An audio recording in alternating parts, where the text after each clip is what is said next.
Ahojte, zdravím vás pri mojom 4. videu. Dneska si budem otvárať balíky zo Shrouded Fable, tak ako som minule aj slúbil. Týchto balíkov mám ešte 8, takže si to rozdelím na 4 a 4. Mám to rozdelené tak, že si otvorím vždycky jednu z každého dizajnu.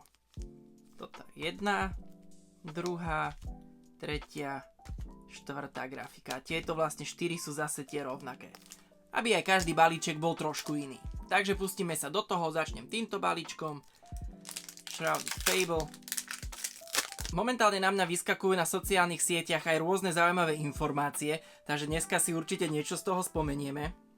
Napríklad, že rozbiehajú sa debaty o PlayStation 6. Oficiálne síce nič nie je potvrdené, ale podľa únikov sa ďalšia generácia očakáva až v roku 2027 až 2029. Sony navyše podáva patenty na rôzne nové typy ovládačov, dokonca aj také, ktoré by fungovali viac cez dotykové plochy, než klasické tlačidlá. Či to reálne uvidíme v obchodoch, to je zatiaľ otázne, ale smer vývoja je veľmi zaujímavý, ako aj táto karta Haxorus. Vôbec nie je zlá. A dračí typ. A ešte samozrejme energia. Takže hráči PlayStation sa asi majú na čo tešiť. Sice 2027 až 2029 je veľké rozpätie, ale čas ide, ono to príde. Otvoril som pomedzi to ďalší balíček. Kódik nabok. V kartovom svete sa zase rieši a rozoberá sa z každej strany napríklad prípad Logana Paula a jeho Pikachu ilustrátor karty. Internet o tom diskutoval naozaj zo všetkých strán, ale neexistuje žiadny oficiálne potvrdený podvod.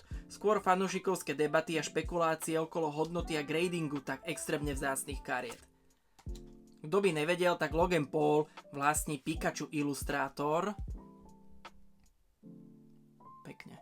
Pikachu ilustrátor a táto kartička má hodnotu nejakých 5 miliónov eur, alebo teda dolárov. Cresselia. Psychickí Pokémoni. 5 000 dolárov. 5 miliónov dolárov. Logan Paul spravil dražbu v rámci teda výročia 30 rokov Pokémonov a chcel túto kartičku posunúť ďalej. Spravila sa dražba, peňažky sa zbierali a keď to dosiahlo nejakú tú sumu, či už tých 5 miliónov alebo nad, nie som si úplne presne istý, nejak som to neodsledoval, len vidím, že veľa ľudí to rieši a veľa ľudí na to robí aj videá. Zatiaľ som nemal čas to pozrieť, ale teda tak to je to v skratke. A on ako teda spravil tú aukciu, tak tá aukcia aj zmizla. Dosiahlo to nejakú tú cenu, neviem či nad, alebo či to dosiahlo presne tých 5 miliónov a aukcia zmizla. Ďalej o tom neviem nič, je to zaujímavé, ja sám by som si tú kartičku kúpil, keby chcem dať takto 5 miliónov, ale určite by ma nahnevalo, keby to zrazu celé zmizne a tie peniažky zmiznú spolu s ňou. Takže, dosť bolo rečí, ideme na ďalší balíček a možno ste aj zachytili, že sa oslavoval tzv. Pikachu Day. A čo to je? Je to, že fanúšikovia berú 5. február ako jeho deň, pretože má v Pokédexe číslo 25. Teda 2.5.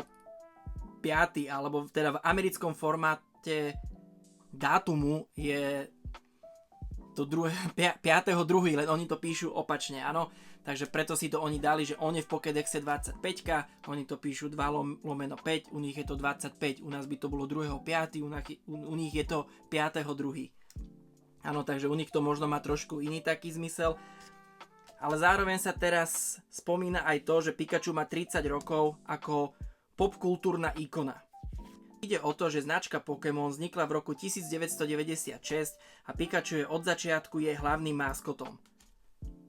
Krobat. Zubat, Golbat, Krobat. Pekné stage. Takže oslavuje vlastne 30 rokov Pokémon sveta, ktorého je Pikachu tvárou.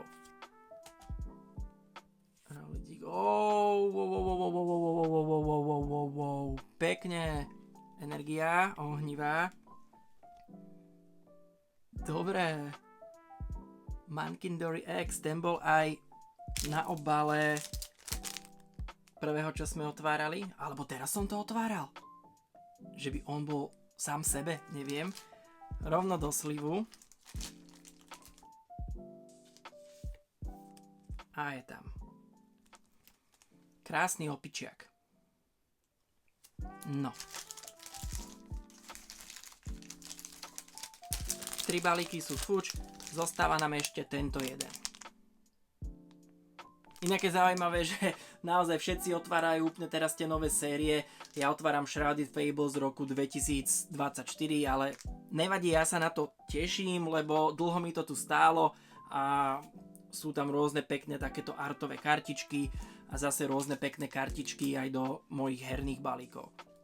Takže nevadí, že roka pol alebo 2 meškám, počkalo ma to a o to viac sa teraz teším. Takže, posledný balíček, alebo možno si ešte potom nejaký otvorím. Skôr ako ho otvorím, ešte niečo. Kto videl minulé video, videl aj môj Pixel Pokémon kalendár. Aby ste videli, že koľko vlastne prešlo od toho videa, keď som to tu odprezentoval, čiže od 3 po túto 4. Vyzerá to nejako takto. Áno, už som Squirtla zaškrtol a čaká ma Wartortle zajtra. A nedeľu to bude Blastoise. Takže aj takto ten čas letí, takto to ide. Kalendárik. Kto by nevedel, o čo ide a prečo toto volám kalendár, o jedno video späť, video číslo 3 a tamto všetko vysvetľujem. Ideme na to. Ďalší balíček. Možno budem tak náruživý, že otvorím aj ďalší. Uvidíme. Kódik a ja vidím Furfrou. Prvá kartička z tohto balíku. No, takže áno. Nová generácia konzol sa chystá, staré Pokémon karty majú hodnotu menšieho bitu a Pikachu má svoj vlastný deň. Svet ide ďalej, ale Pokémon komunita žije svojim vlastným tempom. Hypno. Tiež ikonický Pokémon zo 150 jednotky. A uvidíme či... OK. Pokévital A. Pokévital A. To je veľmi krásna kartička. Vidíte, ako sa leskne? Ona má aj taký zvláštny pattern, taký zvláštny vzor. Wow. Myslím, že z týchto ružových ani žiadnu nemám, možno 1, 2. Takže super do albumu. A čo to tu máme? Dusknoir. Dusknoir. A psychická energia. Kto chce inak dostávať nejaké informácie ohľadom Pokémon sveta, či už nejaké fakty alebo zaujímavosti, kľudne chodte aj na môj Instagram, TikTok alebo poprípade Facebook. Tam tiež recyklujem nejaké videá. Tieto videá nájdeš aj na tomto YouTube kanáli. Ale keďže sám, jak to ja hovorím, ich sem recyklujem, to tempo je pomalšie. Na sociálnych sieťach už ich je skoro 80. Myslím, že 79 presne. 80. A tu na YouTube, ak pozeráš toto video čerstvé, by ich malo byť len okolo 38, možno 40.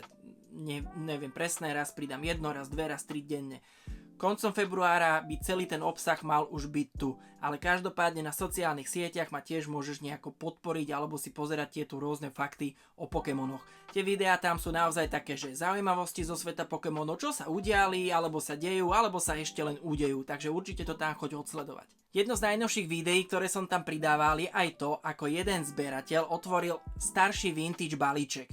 A v tomto balíku sa stala exkluzívna rarita a to je to, že našiel 2 Charizardov. Jeden z tých Charizardov by za správnych okolností mohol mať hodnotu 30 až 40 tisíc eur a ten ďalší 200 až 400 tisíc eur. Samozrejme musí to splniť nejaké podmienky, musí tam byť grading a čím lepšia známka, tým vyššia tá suma. Kto nie je na sociálnych sieťach, kde som to videjko trošku teda nastrihal a zobral som to tak vo všeobecnosti, má možnosť to videjko si pozrieť práve teraz a ja vám ho tu pustím. I'm shaking. Because it's either going to be super good or super bad. Alright. We got Seal,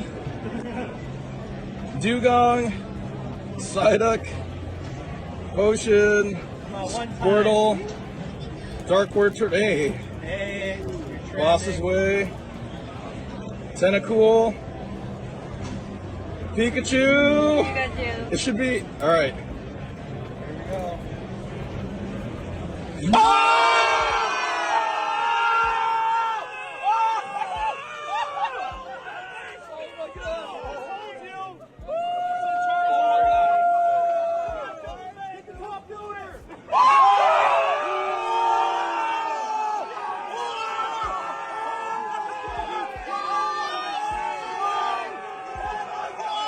No, čo na to hovoríte? 2x Charizard, v jednom balíčku. Je to ojedinelá chyba, nie je to žiadne pravidlo, stať sa to ani nemalo, ale stalo sa to. Ten balíček možno ani nikdy nemá byť otvorený, takže je úplne super, že ľudia to naozaj otvárajú, lebo aj takéto raritky tam môžu byť a potom sa z toho stane aj takéto virálne video. Dneska takéto úlovky a samozrejme, ako vždy pre mňa, aj tieto úlovky. Ďalej tu už nič nemám, dneska to bolo aj viac také informatívne, lebo naozaj kopec vecí na sociálnych sieťach, čo na mňa z každej strany vyskakuje a niektoré tie veci, či už ohľadne Pikachu narodenín alebo PlayStation ma zaujali. Takže neustáva ti nič iné ako sleduj to.